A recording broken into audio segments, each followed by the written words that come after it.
It is not always that कि आप once you get a degree and you become a qualified doctor, then only it starts from beginning. It is a continuous process. Okay. Right now also you are making your impression, whatever it is, good or bad. So you are making a relationship. You are not making a relationship. कम से कम 1 साल के लिए तो है अपना first year का interaction, ठीक है. Hopefully it is for 1 year. So building a rapport. So अब किसी के साथ में आपका अच्छा बन जाता है, किसी के साथ में आपकी फ्रीक्वेंसी मैच नहीं होती, तो ये एक रिलेशनशिप है. आप किस तरह से उसके साथ में कांटेक्ट में आते हो. बट इससे पहले आपका सबसे फर्स्ट सेशन क्या रहता है? ओरिएंटेशन और introduction. When you have arrived to the college, जब आपने एडमिशन लिया था, फर्स्ट वीक आप अपना रिकॉल करोगे, आपका फर्स्ट इंटरेक्शन टीचर्स के साथ में, एटमॉस्फेयर के साथ में, अपने कलीग, सीनियर, ठीक है. अब आपके नेक्स्ट 2-3 महीनों में आपके जूनियर्स आ जाएंगे, उनके साथ का फर्स्ट टाइप का इंटरेक्शन और उनके साथ आपका कैसा रिलेशनशिप रहता है. तो रिलेशनशिप यही नहीं कि पेशेंट डॉक्टर का हो गया, ह्यूमन बीइंग से तो रिलेशनशिप रहेगा. But once you become a qualified doctor, how you treat a patient, okay, how he welcome, और आप उसको कैसे ग्रीट करते हो, कैसे उसका ऑब्जर्वेशन लेते हो, उसकी कैसे सुनते हो, ये सारी चीजें आ जाती हैं आपके एडकॉम मॉड्यूल के अंदर. तो बिल्डिंग अ रिपोर्ट, आप अपने उसको फर्स्ट इंस्टेंस में कैसे क्लिक किया, या उसको कैसे विश किया, उसको ग्रीट किया, स्माइलिंग फेस था, ग्रजेस थे, you are not feeling happy, what was your facial expression और योर बॉडी लैंग्वेज. ओके, तो psychology comes into action. Human psychology भी आएगी उसके केस में, ठीक है. इन सब चीजों को ध्यान में रखते हुए, तो first is building rapport. Trust fosters a strong bond between doctors and patient. So same is the trust between teacher and student. Okay, trust is, मैंने इसको ट्रस्ट किया पूरे साल भर, एंड में हो सकता है she might be having some problem in university exam, कुछ ऐसा हो गया कि ये उसी दिन परफॉर्म नहीं कर पा रही, तो मेरा एक ट्रस्ट है कि मैंने इसको साल भर देखा है, असेस किया है, and I can say that this particular day she or he might be having some problem. So that is a trust. और ऐसे ट्रस्ट फिर अपने लंबे टाइम तक चलते हैं.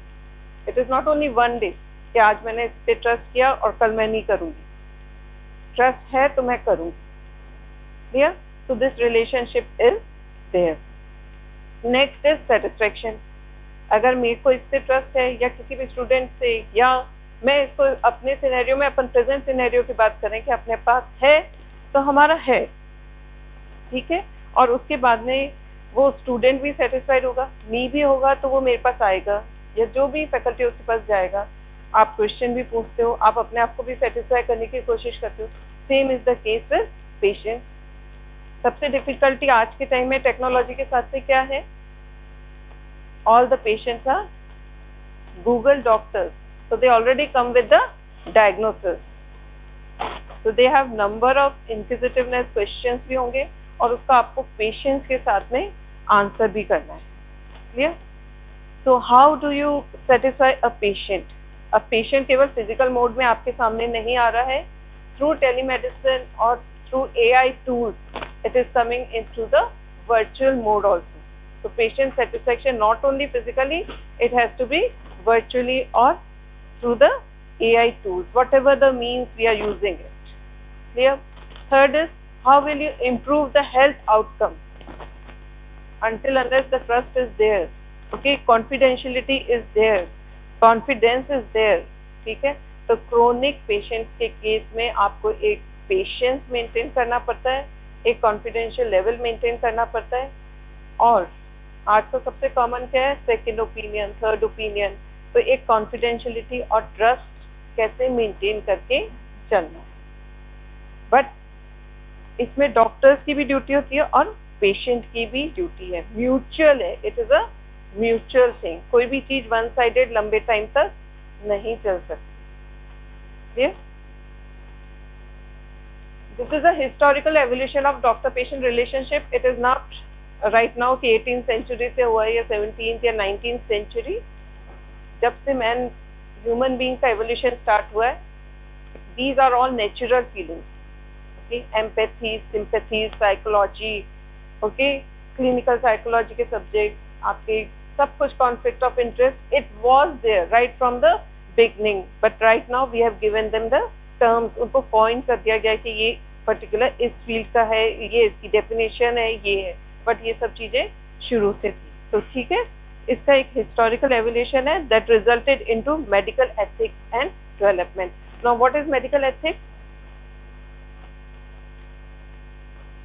Right, in clinical lab, what we are trying to tell you that once you start your practical, prior starting to your practical, you have to greet the patient. Next is you have to explain the procedure to the patient or the subject.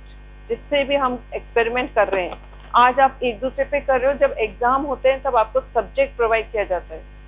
ठीक है, तो subject से जब तक आप उसकी consent नहीं लेंगे, ठीक है, उसको प्रोसीजर नहीं समझाएंगे, अपन उसका कुछ भी एग्जामिन कर रहे हैं, रेस्पिरेटरी सिस्टम या abdomen, we will ask the subject to expose. तो ठीक है, कई जने उसको कंफर्टेबल नहीं है, we will have a curtain. तो बहुत सारी मेडिकल एथिक्स आते हैं इन सब की. ये तो एक बहुत छोटा लेवल है एथिक्स का. Then you go to the clinical trials, okay, उसमें भी एथिक्स. तो जितनी भी मेडिकल रिसर्च होती है उसके अंदर भी एथिक्स आते हैं, और जब अपन पेशेंट डीलिंग कर रहे हैं तब भी एथिक्स हैं.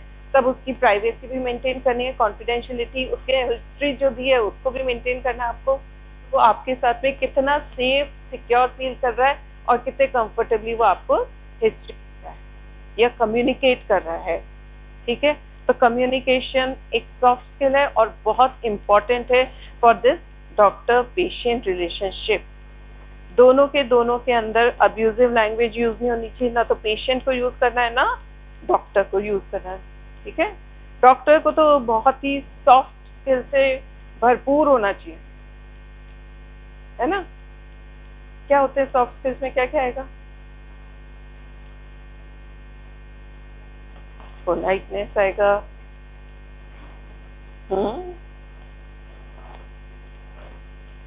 आर्ट ऑफ स्पीकिंग आएगा.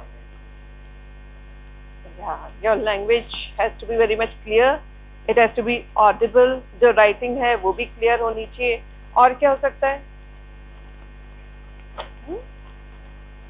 अपन सॉफ्ट स्किल्स में देखेंगे तो क्या क्या चीजें होनी चाहिए किसी भी पर्सन में. बॉडी लैंग्वेज डेफिनेटली, और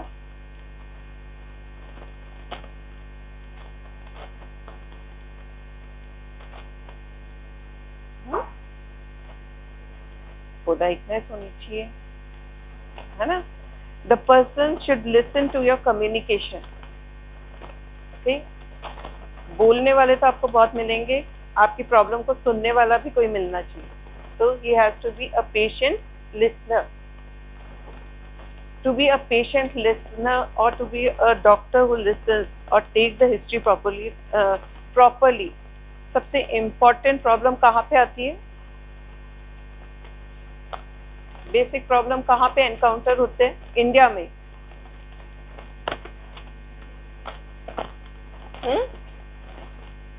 time constraint. What is the doctor patient load in India? Seeing that particular load, okay, a doctor does not have that much time to take the proper history, है ना. सबसे ज्यादा problem कहाँ आती है? इसमें आती है. लोड इतना ज्यादा होता है on proper history, and it is a simple procedure. When we go to international level, it is not always that the patient comes and directly walk into the specialist or the senior consultant or super specialist. No, he has to go through the proper channel. He has to move first to the general physician.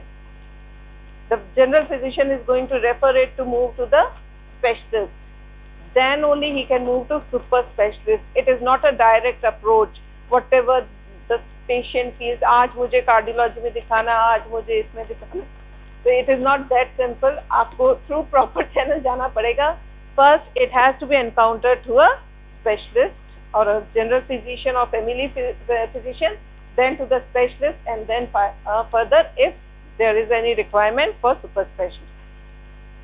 Okay, so all this comes under medical ethics and fundamental concepts in doctor-patient relationship: communication, India में communication में सबसे common problem क्या encounter होती है? बताओ। Language कैसे होती है? लैंग्वेज कैसे कम्युनिकेशन में सबसे बड़ी प्रॉब्लम बनती है इंडिया में? बताओ।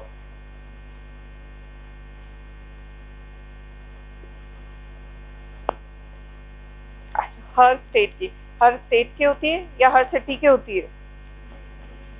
हर सिटी की, डिस्ट्रिक्ट की, ठीक है। सिटी, डिस्ट्रिक्ट, आप रूरल से अर्बन एरिया में आप मूव करोगे तो लैंग्वेज चेंज हो जाएगी। तो पेशेंट हिस्ट्री लेना और उससे कम्युनिकेट करना, ठीक है, that is a very important part. Next is empathy and compassion. You have to be empathetic to the patient, but उसकी एक बाउंड्री होती है, ठीक है। That boundary is created by doctor itself. I need not to cross that particular boundary कि उसके साथ बहुत इमोशनली इन्वॉल्व होना। ये एक इमोशनल पेशेंट होता है ना, वो बहुत अच्छा होना चाहिए डॉक्टर का, so that he or she can make a boundary. Listening to the problem is a different thing, and involving with that particular problem is a different thing. So doctor has to make a boundary that this is the boundary beyond which need not to move. So no financial gain from the patient, किसी भी तरह का और भी किसी तरह का कोई भी gain patient से नहीं लेना. We have to maintain the boundary, okay, but we have to be empathetic. So both empathy and boundary we have to keep in mind. Share decision making, whatever the protocols you are following for the treatment, okay, you have to share. उसको एक confidence में लाना है. आजकल हर चीज के लिए जो भी आप प्रिस्क्राइब करोगे मेडिसिन, आप लिखोगे नहीं उससे पहले तो वो गूगल हो जाएगी, है ना. कोई सिम्टम आप बताओगे वो आप खुद ही गूगल कर लोगे. 90% ऑफ द सिम्टम्स के अंदर बहुत मेजर प्रॉब्लम दिखा देंगे, ठीक है. तो उसके केस में कहाँ क्या काम में आ रहा है? डॉक्टर का एक्सपीरियंस काम में आता है. तो rule out the possibility, clear. तो उसको कॉन्फिडेंस में लेके try to explain the whole procedure, and if you are trying to explain the whole procedure, again the important point comes, that is the constraint of time. So it requires full time. Key elements of effective doctor-patient relationship is being reliable, honest and transparent. Okay, तो ये यहाँ पे students के साथ में भी आ रहा है, रिलायबल, ऑनेस्ट. ओके, तो ये चीजों को ध्यान रखना. अभी 2 महीने अपने पास, 2-3 महीने के लिए हो तुम अभी, है ना. Respecting patient autonomy, privacy, cultural believe, okay, consistent and coordinated care delivery ensure. Patient की क्या ड्यूटी होती है? क्या केवल उसकी राइट्स होते हैं या उसकी ड्यूटी भी होती है?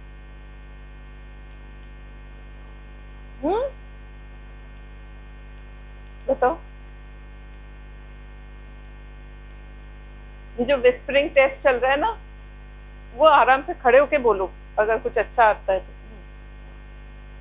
पेशेंट की कुछ ड्यूटीज होती है, ठीक है, ठीक है. दिव्यांश, क्या ड्यूटी होती है पेशेंट की? खड़े हो जाओ, बैठे बैठे थके नहीं क्या? क्या क्या? Behave good with the doctor. और नेक्स्ट, ठीक है. और क्या हो सकता है? कितने जने ऑनेस्ट है? 20 पायरोमीट्री होगी तब पता चलेगा कितने ऑनेस्ट है. खड़े हो. नेक्स्ट, हाँ बताओ. और क्या हो सकता है? बैठो, तुम बैठो. ऑनेस्ट होना चाहिए और रेस्पेक्ट करना चाहिए. और क्या करना चाहिए? क्योंकि अपन सब ये पढ़ाते हैं कि डॉक्टर को कैसा होना चाहिए, पर ये भी होना चाहिए कि पेशेंट को कैसा होना चाहिए, ठीक है ना. और क्या होना चाहिए पेशेंट को?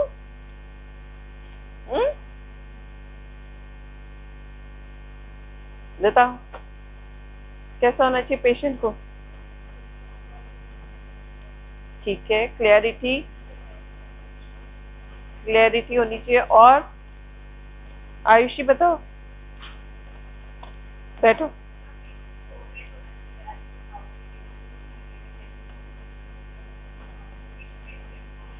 ये शुड बी रेस्पेक्टफुल।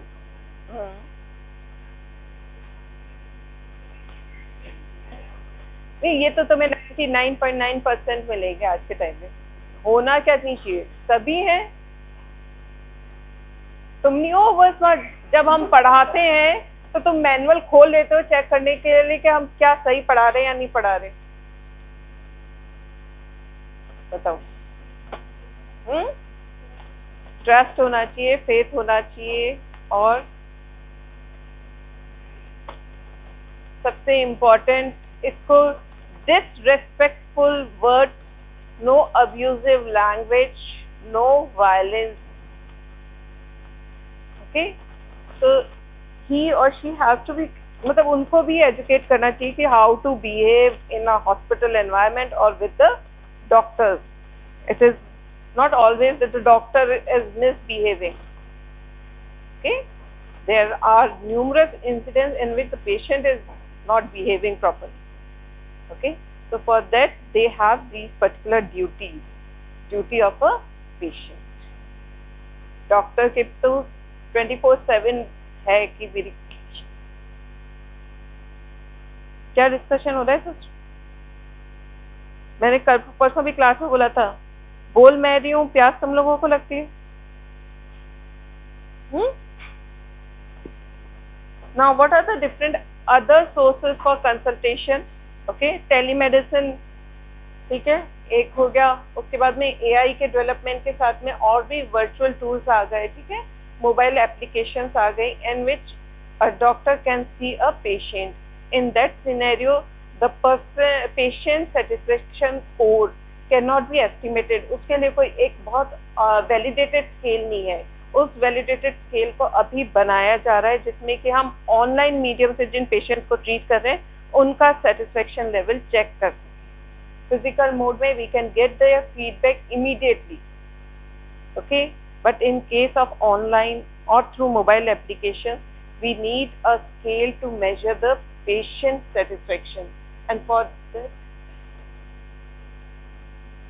खड़े हो जाओ, come inside, stand up, यही खड़े रहना, ठीक है. तो वो एक स्केल अभी डेवलप हो रही है, and that will give you the patient satisfaction on what, on the application based AI mode पे जो एप्लीकेशन बेस्ड हैं या हम वर्चुअल मोड पे कंसल्टेशन कर रहे हैं, उसमें पेशेंट सेटिस्फेक्शन रिकॉर्ड के लिए.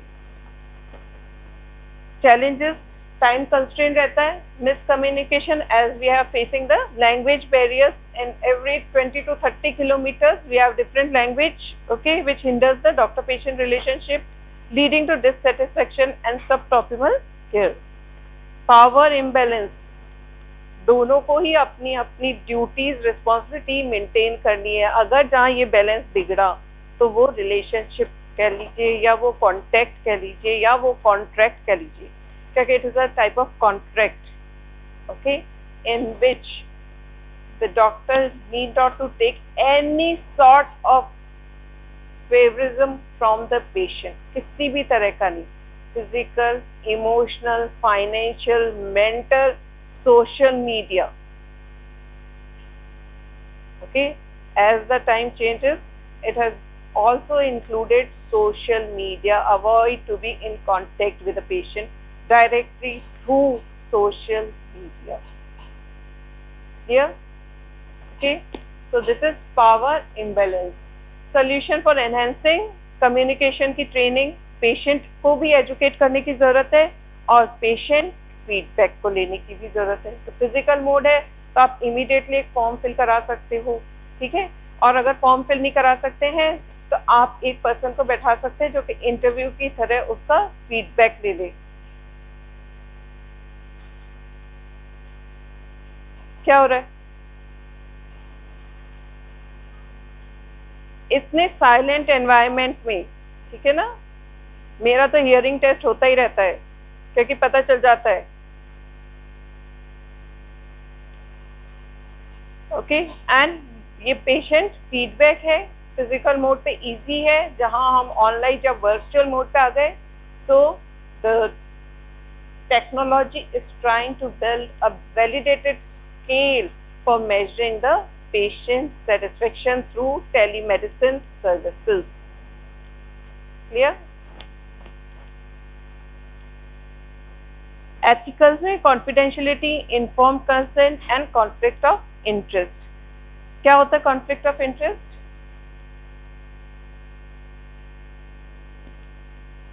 क्या चीज? हाँ, मतलब हम सबसे पहले हमें करना क्या होता है कि no harm to the patient.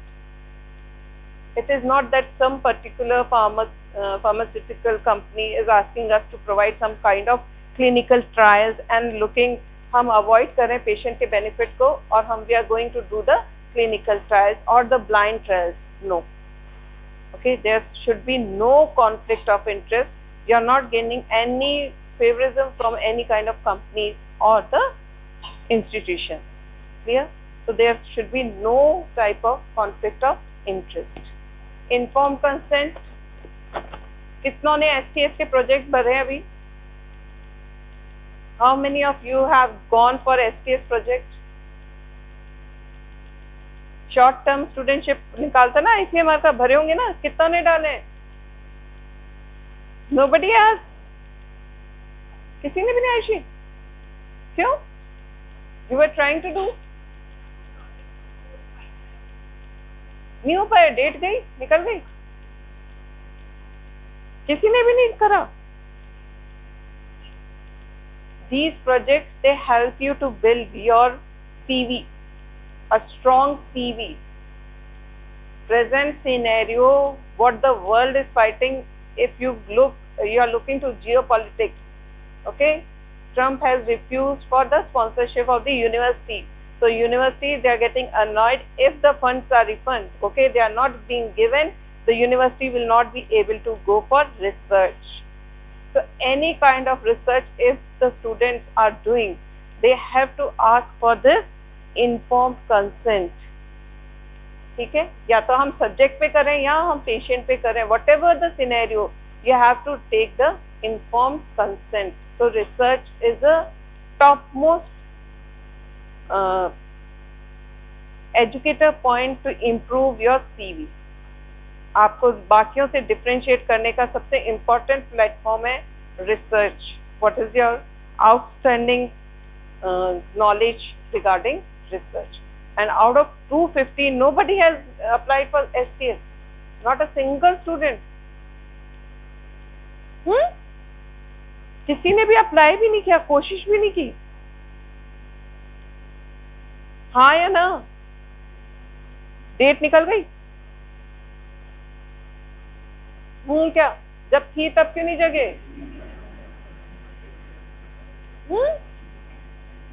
क्या था उसमें इतनी प्रॉब्लम वाली चीज? Did you approach to any faculty for your STS project? Did you ask for any kind of help? आपने अपने मेंटर से, किसी से पूछा, किसी फैकल्टी से पूछा कि मुझे किस तरह से करना है, क्या करना है? कोई फैकल्टी आपके पास थोड़ी ना आएगी कि तुम कर लो.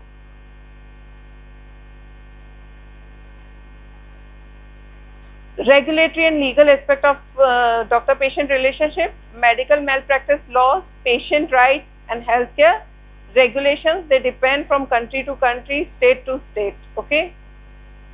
Future trends, digital health solution, precise medicine and virtual reality in healthcare. Clear? And the take-home message for this is building trust and communication, ethical and legal considerations, and future direction in healthcare. Clear?